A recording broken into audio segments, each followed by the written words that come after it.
Crash! Bang! Wallop! Let me get out of here, Bill. What a video!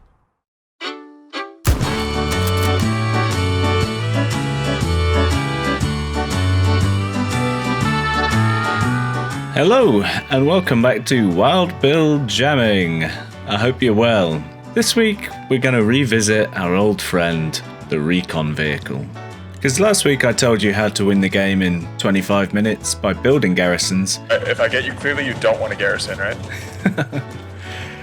All I want is Garys. This week I'm going to tell you how to end a match in 19 minutes by destroying them. Because when you're an absolute nerd like me, you recognise where people are going to place Garys.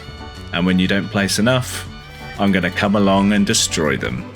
Because yep, that's right, I've been nerding out again and I've been recording some more maps. Which I'm not going to dwell on for too long, but it just shows that you haven't really learnt yet. You're still just building a few Garys. You need to build all the Garys. There's a lot of things that you don't know that you have to learn that I talk about on the show. Told you. And I got tired of building them all for you. So I said, Numfpa, which is not my fucking problem. And this is the moment where I decided that I just didn't care anymore. Oh, come on. Did we just kick the commander? What? Oh, that's so annoying. Why? Maybe he would doing good. turn manpower into airhead, and maybe we would not kick him then. So some random infantry vote kicked the commander because he said he wasn't dropping an airhead, even though he literally had no way of doing it, and I quit the game there and then. Because if you don't have enough resources, your commander can't do anything about it. And who has to build resources? You. And for the sake of my mental health, I've been staying away from commander roles or squad leading roles, or any responsibility, because I just can't handle it at the minute. But the reason why I've gone back to recon vehicles is probably because I'm not very good at shooting, to be honest, and I've really struggled with the TTK stuff. But at least they're fixing this stuff tomorrow, hopefully, and we'll get back to this. Anywhere down the central line, all the major organs are kept. We get one there, he's going down. If you're near enough, you can take a headshot. Again, he's going down. So this has led me to sort of revisit the recon vehicle. Oh shit, there's a panther in front of us. And actually discover that it's quite powerful. Except you have to use it in the right way. Oh shit, we're dead. Which doesn't mean driving it like a tank. And believe me, they're not tanks. Oh fuck. Because for me, one of the biggest changes in this update is that you're not allowed to grenade garrisons anymore, and you can't use artillery on them to destroy them. So that means you have to sneak up to them and take them down by hand, as it were. Which is one of the dumbest things I've ever seen, and incredibly frustrating. Oh my god! But even if they do bring artillery back and grenades back, these recon vehicles are really fun and really effective if you use them right. And to be honest, even if you use them wrong. Shoot us down, because if you keep driving them onto the point, I'll keep shooting them. Right, hands down. At this point in the video, I'm not surprised if you're saying, I don't care about this shit. Don't worry, we'll get there. So let's start with what I missed out in the last time I did a video about recon vehicles. And that was the picture thing, which is basically like a mini recon plane. You go in the spotter seat and you left click on an area and it will show the enemies on the map.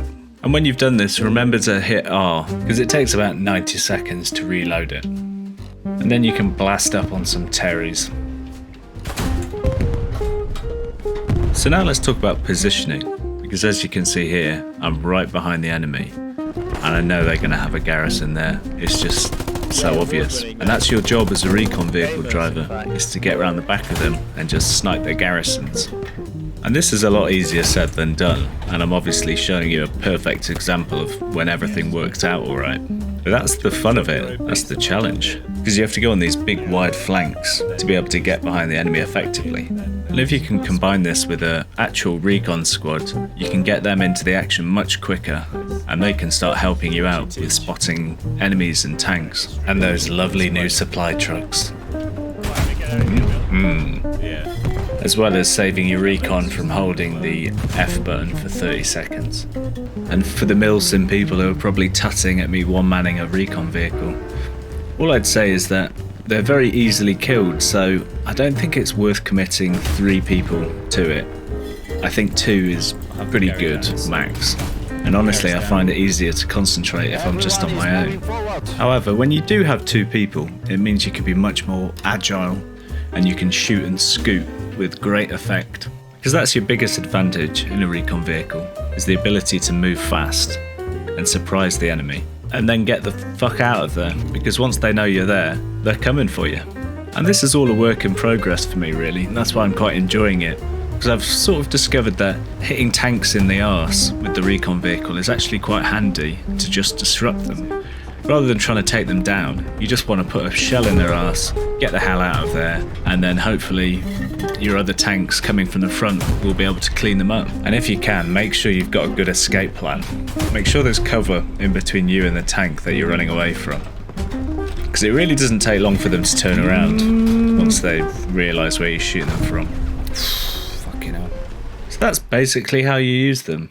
But the thing is, why should you give a fuck? So this bit's for the history nerds. I'm going to commit a bit of time for you, because I just want to show this little clip about someone who really knows what they're talking about when it comes to combat. Aha! You draw the gun from the holster, knock the safety catch off, there's one in the chamber, and move and fire, and move and fire, and move and fire. The terrorist is disoriented from the stun grenade. He doesn't know what's going on. Remember the double tap, bang bang. I was watching a thing about how the SAS started and how their first mission started with an airdrop which went completely tits up. They jumped out of a plane with over 30 miles an hour of winds. They lost all their kit, they were broken ankles and paralysis, and they were stuck in the middle of the desert, and they lost over half their troops as they scrambled back to base. Now, you obviously need to be a mad bastard to be in the SAS, but they didn't want stupid people. And after that, they used vehicles to get around the back of enemies in North Africa. And they used a regiment called the Long Range Desert Group, who were a specialist group that navigated using the stars because there's no landmarks. It's like being at sea. So what I'm trying to get at is, don't rely on airheads to get you behind the enemy. You've got loads of tools to use now, and honestly, they're a lot more fun. And also just better. Airheads are really shit. They're easily spotted, easily taken down, and easily spawn camped. And it also means just teleporting loads of people out of defense onto the attack, and you'll lose your defensive point. And with the running speed being slower than it was before, I find it mad that anyone would turn down a lift in a vehicle. You now move at a speed which is only 2 miles an hour faster than a fart. And because you can't destroy garrisons, it takes you 30 seconds now, which is really easy for the enemies to come back and shoot you. So that's why recon vehicles are so handy. And this is why you need nodes. I mean, tanks need fuel. Fuel we get with the resource nodes. And I mean, if we don't build them, we don't have them. It's as simple as that. By the way, that was the commander that got kicked earlier. So do you know why you don't give a shit yet? Probably because you want to play infantry. Because that survey that you may or may not have filled out last week suggested that around 87% of you want infantry combat from this game, which is what you'd expect from a first-person shooter. What made Hell Let Loose so good for me, pre-update 7, was that the infantry defined their battle lines and not logistics. And that's what I don't like about squad and postscriptum. You're relying on some people to do a lot of the work. Because the commander at the minute is a glorified garrison maintenance man who can just drive around in his truck and build garrisons. And that's only if you're lucky enough to have one, instead of fighting over ground and building garrisons yourself as a squad. And ultimately why I don't care about nodes, because they don't really create any interesting choices or incentivize good gameplay. But I can only speak for myself, and just as someone who wants to play a fun game. And I do think there is a world in which both player groups can survive, in that you detach supply trucks from garrisons and you take away the ability for the commander to build garrisons and let them build them in attacking ways. because all you needed to do to stop ninja garrisons is cap the amount of people that can spawn on them. Because as you've seen with airheads, it's a terrible tactic anyway. And what you're seeing now is just another random public match, but the commander doesn't join till, I don't know, 10 minutes in, and the team's already doing everything. They've got supports that are dropping supplies and squad leaders that are actually building garrisons, and they finish this game in 20 minutes because they actually play as a team, and God knows what the other team are doing. And no matter how much you change the game and the meta and stuff, it should always be possible to walk over a team. But it's the style in which it should be done is what's important. And I think we've had these changes because we've added things that people think they want rather than what they actually need. If you take the server queue for example, it's got a limit of 6 people, and people don't like that, but it's really good for the game because it spreads the players out, and so you get more servers that are full instead of games like Squad where the lists are endless and you just sit and wait for a game for about 40 minutes.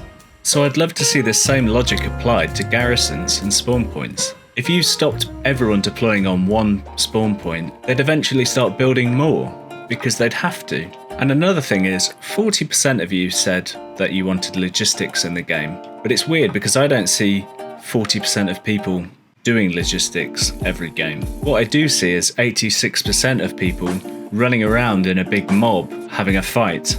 And ultimately, this is why I know telling you about Recon vehicles is a complete waste of time, because I've already done this video and you still don't get in my Recon vehicle and you still drive them like twats for the most part.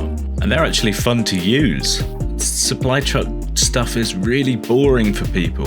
And when you take away the incentive for everyone to do something and put the reliance on just individuals, certain people get the blame, even though they're probably doing the job reluctantly.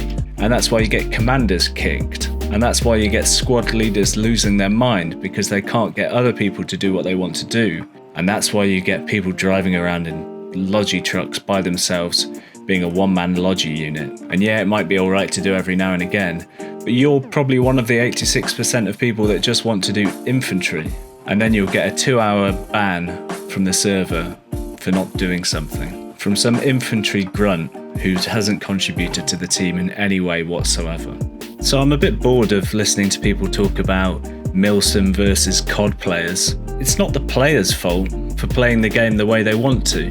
If you want to add logistics into a game, then you're going to get a certain kind of person that wants to do it. And if you're going to make people rely on it, then you're going to have a very small player base. You need to incentivize players, not make them do shit.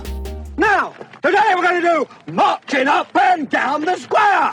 That is, unless any of you got anything better to do. Well, anyone got anything they'd rather be doing than marching up and down the square? All right, off you go. Bloody army, I don't know where it's coming to.